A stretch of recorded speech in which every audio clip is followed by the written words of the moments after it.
জুনিয়রদের ভালোবাসতে হবে। একটা মা বাবা যেরকম সন্তানদের ভালোবাসে, আপনাকেও সেরকম ভালোবাসতে হবে। মা বাবা যখন ভালোবাসে, কোনো সন্তান বুঝতে পারে না কাকে কতটা ভালোবাসে, কিন্তু পার্থক্য থাকে মা বাবা, একে একটু বেশি ওকে একটু কম থাকে, কিন্তু বাচ্চারা ধরতে পারে না। আপনার ভালোবাসাও যেন এই ইউনিটে গিয়ে, ইউনিট মিটিংয়ে গিয়ে, কিংবা আপনার চালচলনে যেন আপনার কোনো জুনিয়র বুঝতে না পারে আপনি কাকে কতটা ভালোবাসেন। আপনার ভালোবাসায়ও তারতম্য থাকবে। যে ব্যবসা ভালো দেয় তাকে তো আপনি ভালোবাসেননি, কিন্তু যে ব্যবসা খারাপ দেয় তাকে আপনি হয়তো ভালোবাসেন না, কিন্তু বুঝতে দেওয়া যাবে না, বুঝতে দিতে পারবেন না।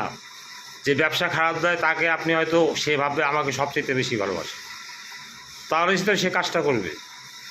আপনার ভালোবাসা যেন বুঝতে না পারে, ধরা না পড়েন যে কাকে কতটা ভালোবাসেন। আপনার উদ্দেশ্য হলো ব্যবসা করিয়ে নেওয়া, ব্যবসা করা। তাই ব্যবসা করিয়ে নিতে গেলে আপনাকে সুকৌশলী হতেই হবে।